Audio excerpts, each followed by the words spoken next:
Mr. President, I would like to begin today by noting that had the people of Arizona and America been truly lucky, my mother or father would have served in the United States House of Representatives and in the Senate.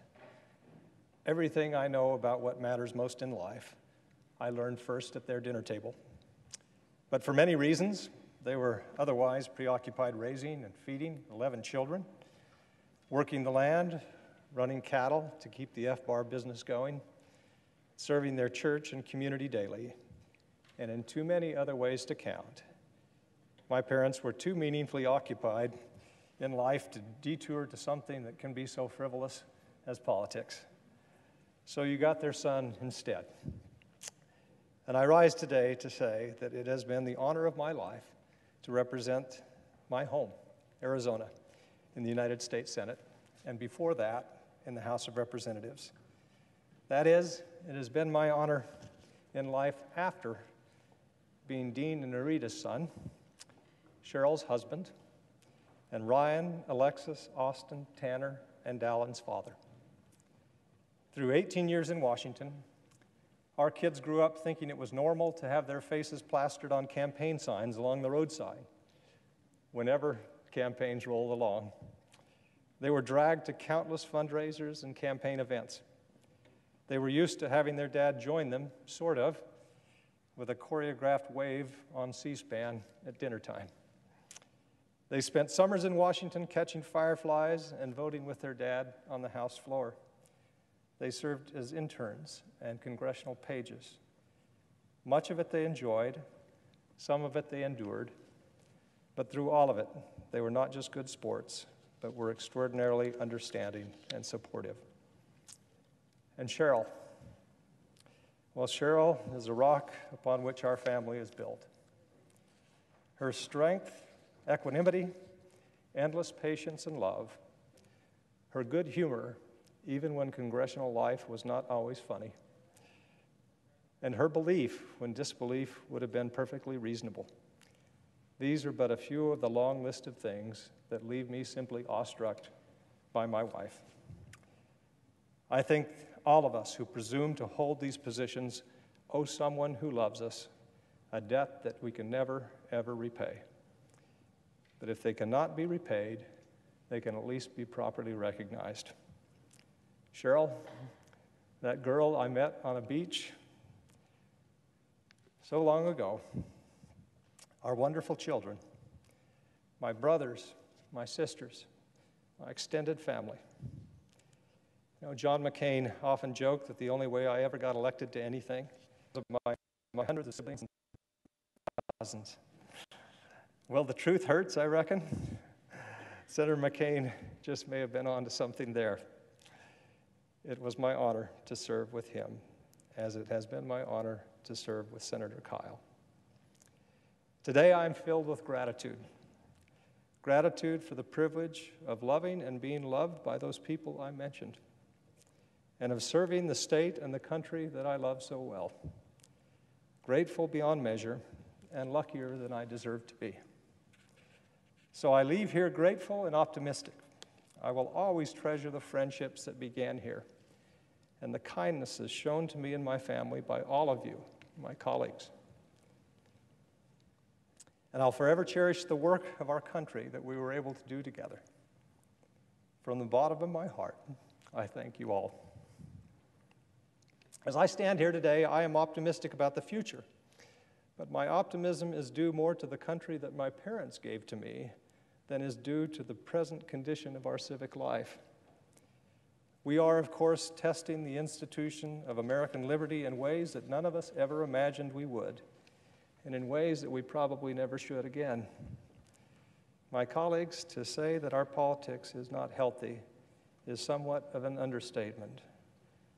I believe that we all know well that this is not a normal time, and that the threats to our democracy from within and without are real.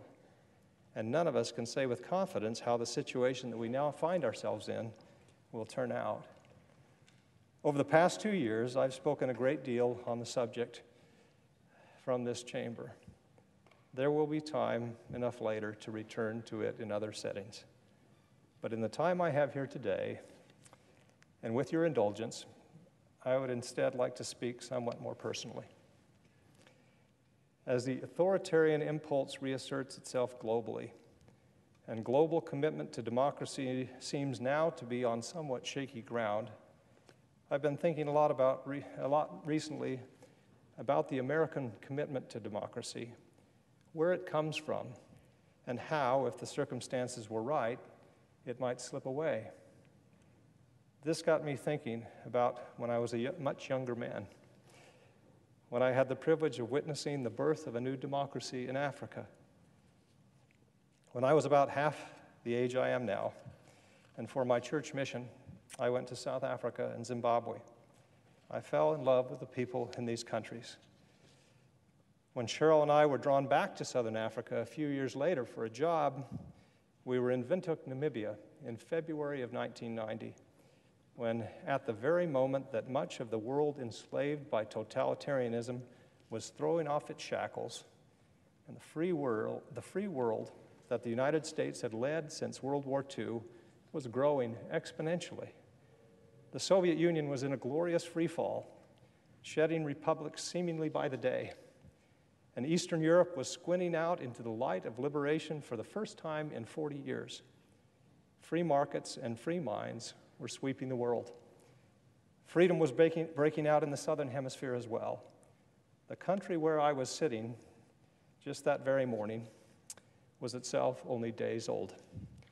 In November of 1989, the same week the Berlin Wall came down, Namibia had held its first election as an independent nation, freed from the apartheid administration of South Africa. This had come to pass in no small part because of leadership from the United States through the United Nations. Just days earlier, an awe-inspiring document had been drafted only a few blocks away from where I sat in Windhoek. A new democracy's founding constitution, the inspiration for which had been the marvel of free people everywhere and those who aspire to be free, the United States Constitution. At that time, I was in Africa working for the Foundation for Democracy, trying to ensure that Namibia emerged from the process of gaining its independence as a democratic country. In my role at that foundation, I evangelized for democracy and democratic values, the benefits of which had been a given for me for my entire life. I can safely say, though, that I learned more about democracy from the lives of those around me who aspired to it than those who experienced it as a birthright. As I sat there in a brand new African democracy, I read the speech that the playwright and new president of the newly democratic Czechoslovakia, Václav Havel, had just delivered before a joint session of the United States Congress, just across the way here in the House chamber. Havel, who had spent much of the previous decade in a communist dungeon and whose last arrest as a dissident had been mere months before, was quite astonished to find himself president of anything, much less the country of his oppressors. I sat there in Africa and read Havel's speech, an encomium to democracy, a love letter to America, literary and inspiring. I was overcome by his words. There is nothing quite like the sensation of having someone who has been stripped of everything but his dignity, reflecting the ideals of your own country back at you in such a way that you see them more clearly than ever before, and maybe for the first time. In some ways, that man knows your country better than you know it yourself.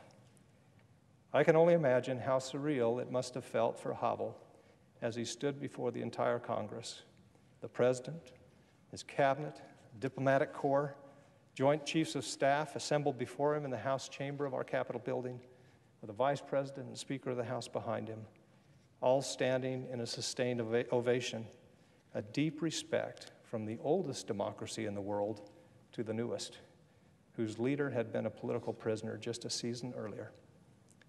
Havel soberly poured out his gratitude to the United States for the sacrifice that our country had made in liberating Europe once again, and for the moral example of its leadership around the globe in opposing the Soviet Union the country, he said, that rightly gave people nightmares.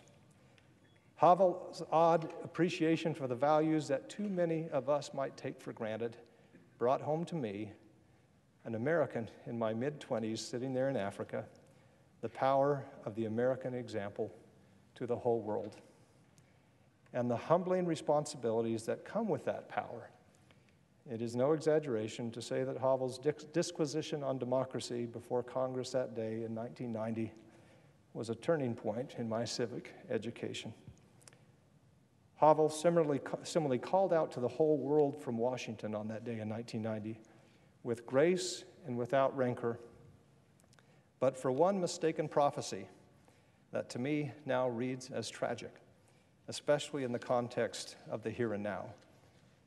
At the time, as the wall fell and the Soviet bloc that had been encased in Stalinism thawed, it was vogue among some historians, scholars, and others to declare the end of history, that the big questions had been settled, that liberal democracy was triumphal and inexorable, and that the decline of the impulse to enslave whole countries was also inexorable.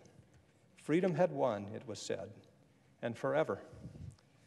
The historian Francis Fukuyama, who had coined the end of history in an essay a year before, was much in demand, and it was likely that Havel would have been inspired by the fervor, which might explain this passage from his speech. He said, "I often hear the question, how can the United States of America help us today? My reply is as paradoxical as my whole life has been. You can help us most of all if you help the Soviet Union on its irreversible and immensely complicated road to democracy." Of course, history was not over. The road to democracy is not irreversible, not in Moscow, not in America, not anywhere. After erecting a Potemkin village for democracy for an agonizing decade or so, the Russians thrust forward a strong man amid the chaos, a strong man who was determined to reassemble the pieces of a broken empire, in the process strangling Russian democracy in its cradle. Vladimir Putin would go on to be president, and he is president still. And just as he hijacked democracy in his own country, he is determined to do so everywhere. Denial of this reality will not make it any less real. This is something that is staring us in the face right now as we are gathered here today. As we in America, during this moment of political dysfunction and upheaval, contemplate the hard-won conventions and norms of democracy, we must continually remind ourselves that none of this is permanent, that it must be fought for continually. Civilization and the victories of freedom, history itself, are not a matter of once achieved, always safe. Václav Havel lived this. The lovers of democracy I met in Namibia lived this. Our children, whose rights and prerogatives have never been in doubt, are for the most part unaware of it. But we are being powerfully reminded just how delicate all of it is right now. The stability of tested alliances, the steadiness of comportment, and the consistency of words and deeds sum up the best of water's edge post-war American consensus on foreign policy. It might seem that all of this has lately been tossed around like pieces on a board. But it's important to remember that we have seen such tumult before, and it is a genius of the architects of our liberty that we can withstand it and emerge the stronger for it. What struck me in Namibia that day with such force, and has stayed with me ever since, is how vital a beacon the United States is and has always been to the peoples of the world, both to those who are already free and those who still suffer in tyranny. Mr. President, it is a solemn obligation that we have as Americans. Let us recognize from this place here today that the shadow of tyranny is once again enveloping parts of the globe.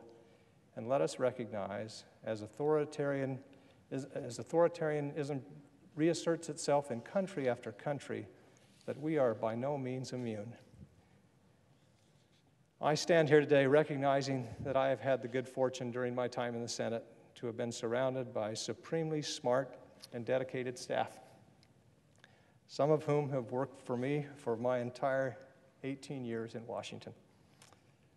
My chiefs of staff, Steve Voller, Margaret Klesick, Matt Speck, Chandler Morrison, Roland Foster, have ably supervised a legislative team that included over the years people like Colleen Donnelly, Helen Hayden, Chuck Podolak, Chris Kiefer, Sarah Tolles, Emily Nelson, Brian Canfield, Blake Tahn, Flaka Ismaili, Chance Hammock, Matt Seifert, Colin Timmerman, Melanie Leinhart, Hannah Grady, Brian Kennedy, Katie Jackson, James Lane, Andrea Jones, Kunal Parikh, Gary Burnett, Michael Fregoso, and so many others who've drafted substantive legislation and crafted consequential amendments that have been signed into law.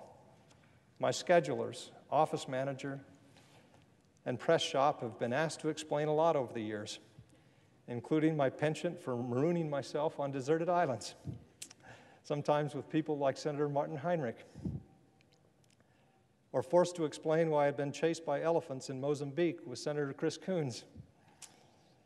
People like Celeste Gold, Megan Shepard, Caroline